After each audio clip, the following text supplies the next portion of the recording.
Hello, Foxy listener. Thank you so much for joining me on today's episode number 23. What is success to you? I wanted to talk about this today because I think it's one thing that as entrepreneurs, we get really muddled in.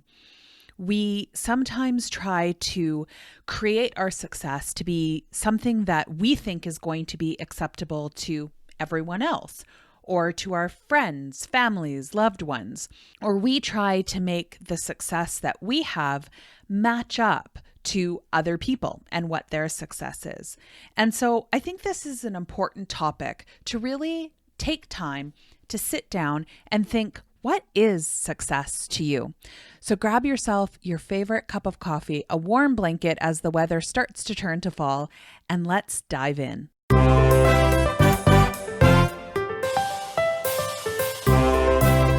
Welcome to Fox Talks Business Podcast with your host, Tanya Fox.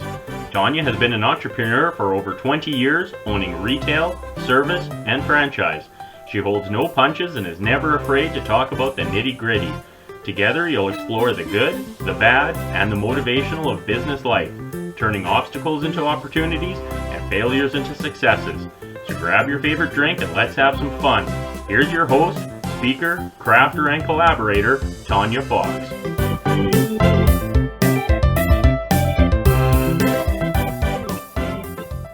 When I think of when I was, say, 20 years younger, success looked completely different to me. It was money, fame, fortune. It was all of those top things that everybody said it was supposed to be. As I got older, I started to realize that my ideas of success were drastically changing. To me, success is being able to work from home. It's being able to be there for my son when he needs me to go on field trips or to just be able to spend time with him. Some days, success is being able to get up, light a candle in my office, and stay in my pajamas while I'm recording, which is exactly how I'm being successful today. What is your idea of success? Not the thing you think everybody else should be. And maybe success to you is being financially stable.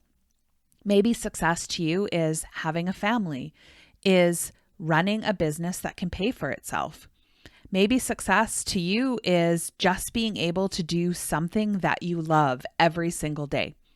Maybe success doesn't even have anything to do with a job. Maybe success is just being able to go to work every day, but the real true success is spending time with your friends and family, is building those memories of trips, of holidays, vacations, of experiences. I want you to take a moment to really think, if at the end of it all, what would you think is your most successful thing that you've done to date? What is that thing? Now, I want you to think 2 years down the road, 1 year down the road, heck, even a month down the road. What does success look like to you? What would it take for you to go, you know what? I'm proud of what I've done. See, we oftentimes get stuck in thinking that to be successful, we have to have everything that someone else has. But I truly believe that being successful is reaching your targets and your goals, whatever they may be, no matter how big or how small they are. Success is measured in meeting your targets and your goals in the very way that you think is obtainable and that you feel that you have given your 110% to get there. It doesn't matter what anybody else thinks. And when I was thinking about success, I was also thinking about what I've achieved in my life and how proud I am of where I am in my career and in my personal life. And a lot of people say, well, yeah, but how did you get there? How were you able to obtain those goals? And so I came up with kind of my top 10 list of things that I try to do on a daily basis to help me to reach my goals. And by reaching my goals causes me to be successful. So I'm going to share those with you. So my very first one is focusing on commitment. Now, this is one that is hard to do. Consistency is something that you have to work on every single day. And sometimes I fail at it. I have wanted to write a book for so long. And in one of my top 3 things that I want to make sure I do every day, it's write. Whether it's 2 minutes or 5 minutes or 4 hours, I want to make sure that I write every day. And I'm going to be honest with you, I'm probably at, I would say 3 out of my 7 of weekly goals for that. But I sit back at the end of my week and I reassess where I'm at, how many times I achieve that goal, and then I just keep trying. So even though that's one that I struggle with, I at least take joy. I take some pride in the fact that at least I did it 3 times. And I set myself a goal up to obtain 1 more time. Like, let's get to 4. Let's really make this a priority. And I think staying true to your commitments and focusing on them, focusing on those things that you want to create into a habit is really important to get yourself to success. The second thing that I've done in my life is stop being nice to myself. Now, I know some of you are like, you want me to be mean to myself? And that's not it. But I think especially as solopreneurs, so when you don't have someone else that you're working with, we tend to maybe not push ourselves as hard as what we could. Maybe we don't work exactly the hours that we say we're going to work, whether that's getting distracted by social media, whether that's maybe watching a Netflix show a little longer than you should on your lunch break. Whatever that looks like for you, we need to stop allowing ourselves to make excuses. If we said we're going to do something for ourselves, we need to stick to that. And it's important to hold your word not only to other people, but more so to yourself. Making sure that if you said you were going to do something that was going to get you to your next goal, that you achieve that. And don't allow yourself to make excuses or to accept the excuses that your subconscious makes to allow you to kind of, get off on the fact that, oh, well, I didn't do this, but, something else came up, or, I really wasn't feeling all that great today. Don't allow those excuses. Make sure that you're holding yourself as accountable as what you would hold somebody else if they were your business partner or even somebody who was your friend. Would you allow them to get away with this? Would you find that satisfactory? And if the answer is no, then don't allow yourself to get away with it. The next one is use your imagination. So many times in business, when we're first starting out, that's what we use. It's a dream. We're literally creating our business from nothing. And everything we do with it, we're imagining what it's going to be like when we're at the top, what our business is going to feel like when it's successful. If you're somebody who wants to be a speaker, you imagine standing on that stage in front of hundreds of thousands of people and sharing your word. If you want to be somebody who is an author, having your book on the New York Times bestseller, we have all of these ideas and all of these dreams. But as we go along in business, sometimes we forget to keep doing that. So I want you to really utilize dreaming bigger. I want you to use vision boards to make sure that when you obtain a goal, you add a new one. Take time to celebrate your achievement, but then pick another one, another goal, so that you're always striving to do something bigger and better. And these vision boards are not something that needs to be shared with anybody else. I want these vision boards to be your truth. You can hide it behind a door if you want to, but what is your success? What does that look like? Put pictures of that up. Find something that inspires you to remember what that goal is and have that visualization that you look at every single morning that you go into your office or that you get up into your workspace and get ready to work. Look at that vision board and remember everything you're doing today is going to get you to reach that goal. The other thing that I suggest you do is find a mentor, somebody that you look up to, someone who's in your field, someone that you can talk to. Now, it's great to have mentors that are people that you'll never talk to, the Oprahs, the Ellens, the Jenna Kutchers, whoever it is. And I know that those are great to have. Don't get me wrong. I still think that you should follow them. But what I want you to do is I want you to find a mentor of somebody that you can talk to. So somebody who is in your neighborhood, a business person that you look up to, another entrepreneur who is doing stuff that is at a point that you want to get at. And strike up a conversation, strike up a friendship, a relationship with that person, and pick their brain.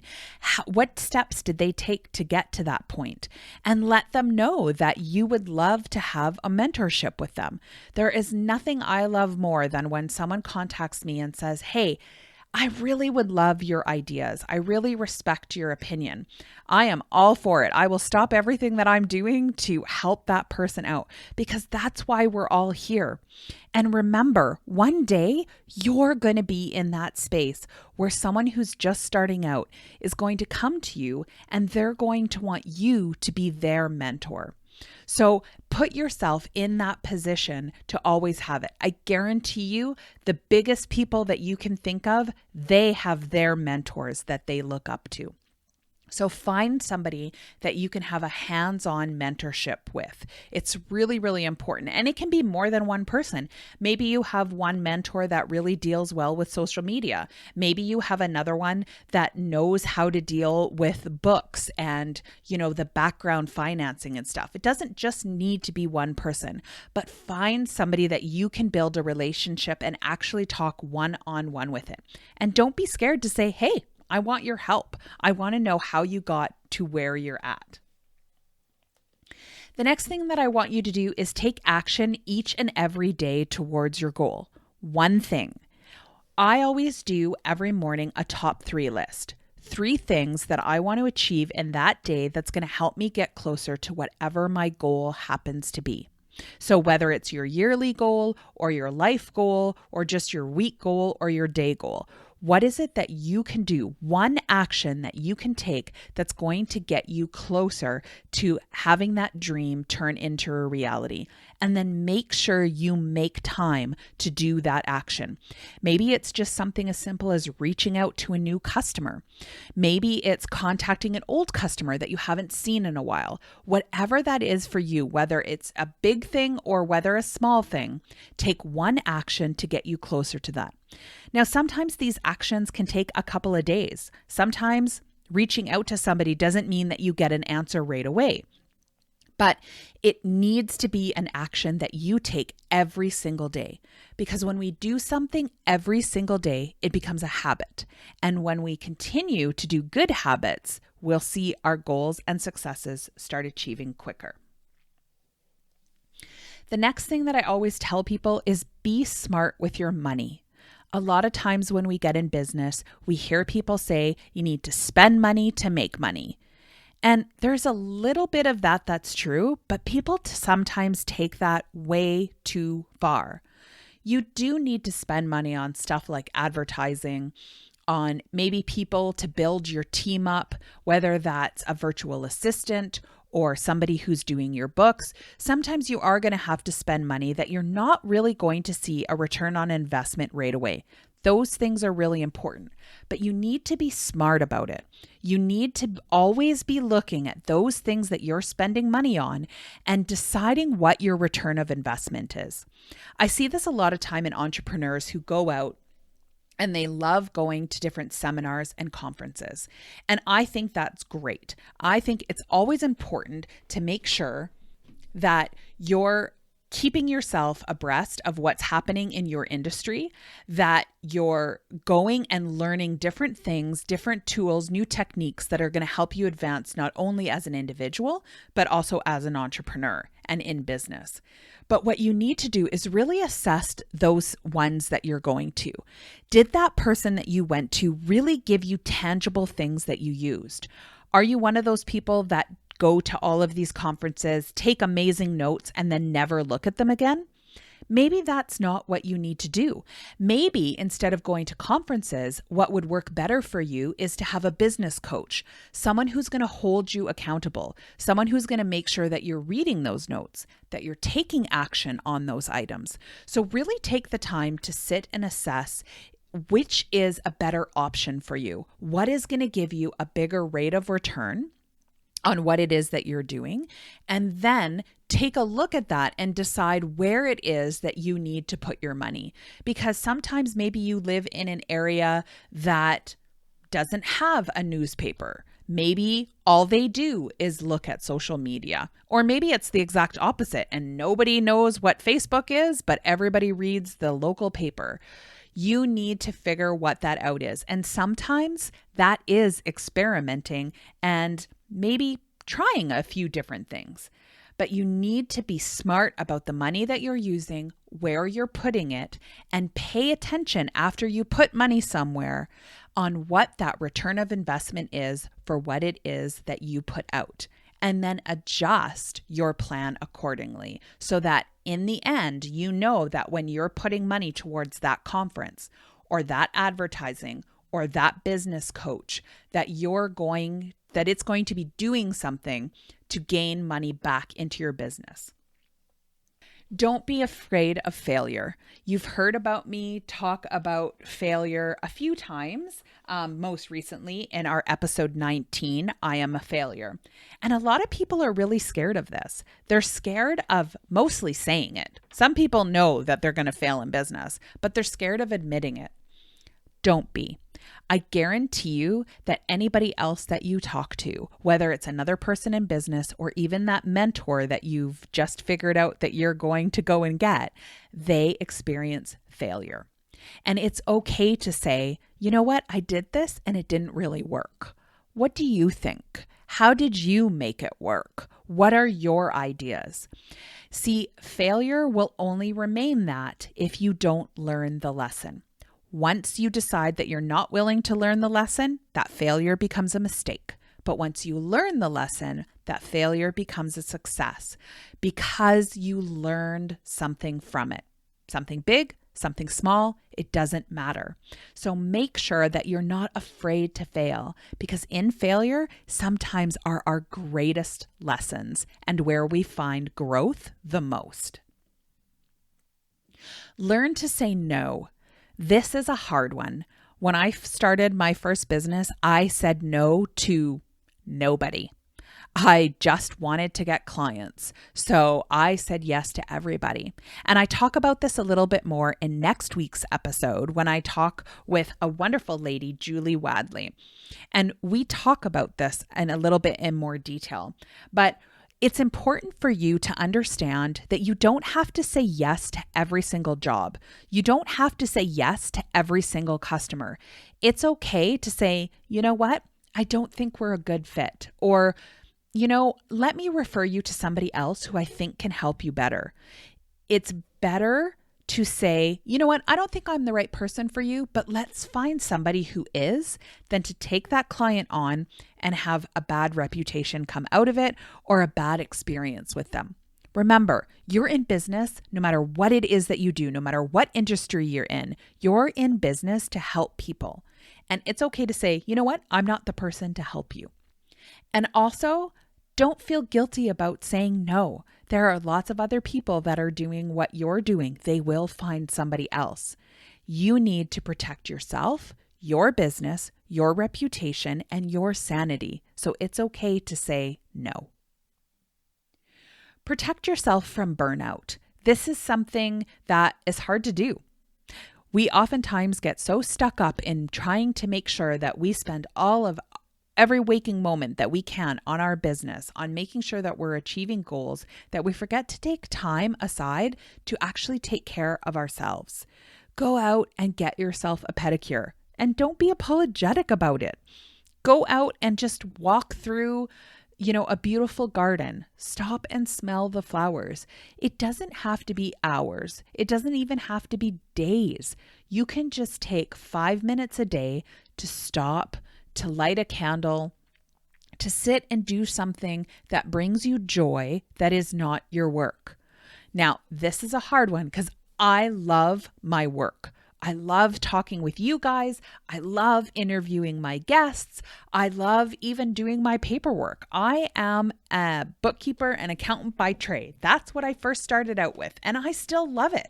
I could do it for hours. Like, that can be my rest. But I need to make a conscious effort to step away from my office, to step away from my work and do something else, to have those outside interests. Because I find that when I do that, I come back and I'm more refreshed. I'm more excited. The ideas are flowing. Sometimes even when I'm out doing other stuff like knitting or crocheting or out on a nature walk with my son, all of a sudden, all these ideas, for new episodes or for new workshops come flooding into my brain. And I come back rejuvenated and full of ideas and ready and excited to get back at it. So make sure you take a break. You deserve it and you need it. And of course, you need to make the journey fun. Sometimes we get stuck. Sometimes it's that customer that comes in and complains. Sometimes it's a workshop that you went and it totally bombed and failed. Sometimes we get stuck sitting in this. We get stuck sitting in those moments where we feel like we didn't do as good as what we could have. You need to learn your lesson. What is it that you could do better for next time? And really truthfully just shake that off and find 3 good things that happened to you in that day. This is a practice that I learned from Sarah Golby, who is a bullet journaling expert. And when I am at the end of my night, I pull out my journal and every day I write a minimum of 3 things that I found joy in. Today, right now, while I'm recording this, I know you guys are going to be listening to this on Tuesday. It's Sunday at 12:50. So far, I got to sit and have a wonderful breakfast with my son, and we just chatted and talked and laughed for an hour. I got to go grocery shopping yesterday with a very dear friend of mine, Ashley Maydall, who runs the Glow Getter podcast. And we went out and bought ourselves a new candle for our office. Something small, but you know what? It smells like apple pie. It's in my office right now. Oh my God, it's just bringing me so much joy. It's a little chilly out, so I have my sweater on. I have a blanket on my lap. I have my coffee beside me, and I have this lovely smell of apple pie. And it's reminding me of my mom and being at home and the holidays. And it's bringing me more joy than really what I ever thought a candle would. But it's bringing back all of these memories. So sit down at the end of every night and find 3 things that brought you joy, whatever they are, no matter how big or how small, and make that a daily habit. Not only does it allow you to go to bed thinking positive thoughts, but it also allows you to look back on your day and really assess that it wasn't necessarily as bad as we thought it was. Because after a little while of doing this, I guarantee you about a week of doing this, you're not going to find it so hard to come up with 3 things. They're going to start coming really easy for you. And what I found for myself is that I actually now start looking for those moments in my day. And I take more notice of them. I took more notice when I started smelling the candle and going, oh my gosh, this has to go on my list. So it really is teaching me such a simple task as writing down 3 things is making me take moments in my day more to enjoy the beauty of life and to enjoy sometimes just the simple things. So I encourage you to do that. So let's recap. 10 tips for you to build your success, whatever that looks like. 1, focus on commitment. 2, stop being so nice to yourself. Push yourself to work harder. 3, use your imagination. Dream bigger. Use vision boards. 4, find a local mentor, somebody that you can talk to, somebody that you can ask questions with. 5, take action each and every day. 1 thing, no matter how big or small, that's going to get you closer to your goal. 6, be smart about money. Make sure that you're paying attention on what your return of investment is for every single dollar that you spend in your business. 7, Don't be afraid of failure. It is okay to fail. You are going to fail. You will recover from it. Learn your lesson, turn it into a success, and move on. 8, learn to say no. It's okay. Whether it's a customer, whether it's a project, whether it's volunteering for something, if it doesn't fit with your mandate, if it doesn't fit with what it is that you want to achieve, it's okay to say no. 9, protect yourself from burnout. Take some self-care, whether it's 5 minutes a day or an hour a week, whatever works for you. And 10, make the journey fun. So in next week's episode, I am so excited to have Julie coming on. I had mentioned her earlier before. We are going to be talking about managing relationships and business, because this is another thing that I think we don't talk about a lot in business. And as some of you out there who are listening right now who have started your own business knows, if you're in a relationship when you start a brand new business, it's almost like you're having an affair, because you spend all of your time with your business. Like when you wake up, that's what you think of. Before you go to bed, that's what you think of. You eat with it, you sleep with it, you talk with it, you laugh with it, you cry with it. Everything you do revolves around starting that business. So Julie and I talk a little bit about how to manage that. What are some tips that you can do to make your business and your relationship work? And if you're not in a relationship, she talks too about some tips that you can do being an entrepreneur and how do you get out there and find people. We had so much fun and so many laughs. I know you're just going to love it. So you're going to want to tune into that one, which is going to be next week on Tuesday. So thank you so much for joining me today. I hope that you got some little tidbit out of this that you're going to be able to use. And what I really want you to do is get a pen right now, get a piece of paper, write down, what does success look like to you? I don't want you to show it to anybody. I don't want you to tell anybody about it. I want you to put it in an envelope and I want you to just save it. And in a month or 2 months, I want you to open it and I want you to look again and see if your idea of success has changed through everything that you're doing on all of your goals and finding your success. Have fun. Because if you're not having fun, why are you doing it?